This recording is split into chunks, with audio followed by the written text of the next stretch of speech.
First things first, we got a little bit of bad news if you're a Marvel fan, and I don't know how many of them in this channel are huge Marvel fans these days, but it looks like there's a rumor going around that Marvel is set to delay the Blade movie for a fourth time.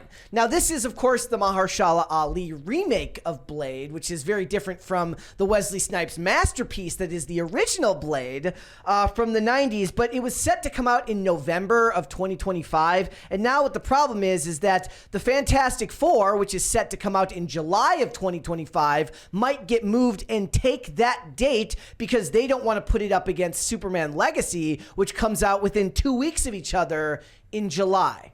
I think that is a terrible marketing decision to not allow Fantastic Four to compete with Superman Legacy because, I mean, is anyone going to choose to mimic the Barbenheimer effect?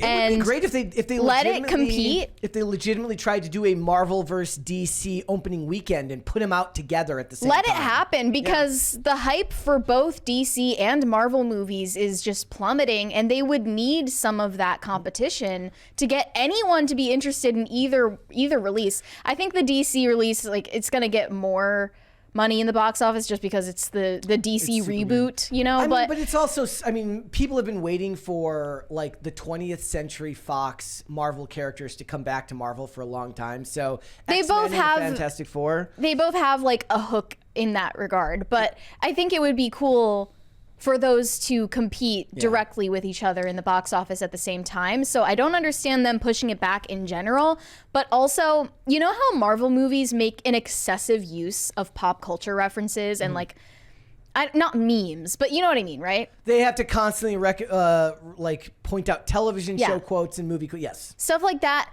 And I just wonder how well can a Marvel movie that's already written or already filmed age for 3 years getting delayed from 2023 to 2026. I don't even know what meme culture or pop culture is going to look like in 2026, but how will this fit in? I'll give you an example that's really, really funny. So I've been telling people for a long time, thank you, to go watch the Limitless TV show, which was they only made one season of it. It's based on the movie. One day I'll listen to you on this. But the point is, I was watching an episode the other night, and he references Vine videos.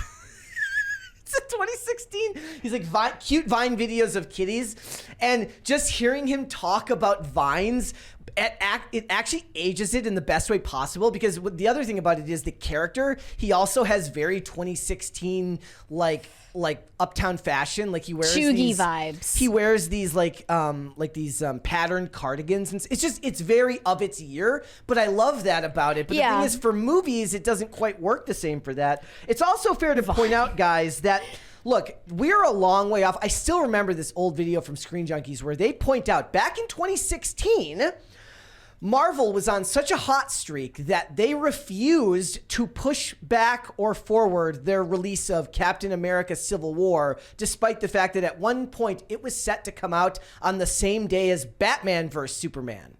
Now, the idea that Captain America, who was a big character, but nowhere near the level of Superman or Batman, was in such a good place as far as Marvel was at that time, that they actually made DC blink and moved their release date. So it was like May 6th or something was when Civil War came out, and Warner Brothers went and moved Batman vs. Superman to March, so that they wouldn't have to compete with it, because both of them were like superhero face-off movies. One was Tony Stark versus Captain America, and the other one was obviously Batman versus Superman. Marvel is not the powerhouse that it was a little under a decade ago. How the turntables but like, and it's not just that, it's like there's also no goodwill going on with this movie right now, meaning that it's gone through 6 script rewrites. Right? So at one point it was supposed to be a female Blade movie where they were going to have the character of Blade pass the mantle, the sword, I suppose, over to a female Blade. Tons of problems with writers. Mahershala Ali, the star, wasn't happy with it for a very long period of time. Just recently, they're saying he's finally happy with how the script is coming out, but it's almost like it's too little too late. Like there's just too much.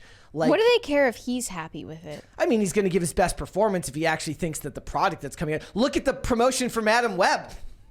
I mean, look at, the way that these movies like The Marvels or Madam Web are getting excused for just being subpar due to studio politics. So... Which is a bullshit excuse because the average person doesn't know nor care about that. For instance, like if I run an auto manufacturing company and my car in the manufacturing politics of the company caused me to force like safety recalls that get somebody killed, nobody cares that it was office politics that caused it. They care that somebody died in an accident. Granted, a movie being subpar is not nearly the same level of gravity, but I'm being over the top for the point of making it's a good point that needs to be made. We get a $20 one here from Carnell. It says, I think the idea for Disney Marvel continuously delaying Blade is those MFers aren't trying to ice uphill. What does that mean? Ice uphill? You'd have to rephrase it, buddy. So I don't know what they're going to do with it. They should just bring back Wesley Snipes and just do an old Blade movie and bring back all of the industrial music that they had in the 90s and all of the goth. I was literally just watching a stream. Gothix was on stream talking about being gothic, what it is to be gothic and goth aesthetic and all of these things and where does it, being that she's a Christian. And I found that really, really interesting. We need to go back in time. Well, I thought it was about the music. It doesn't really matter how you dress or whatever. Because some people look at look at how people treat stage design and when Sam Smith wears all red, it's demonic, right? People pay attention to that stuff. Yeah, I just think that Superman Legacy is in a slightly better place, though I don't see any excitement all that much for the DCU either. I mean, they've gotten a cast of relative nobodies for this one. I like that they he meant ski uphill. Oh, okay. Okay.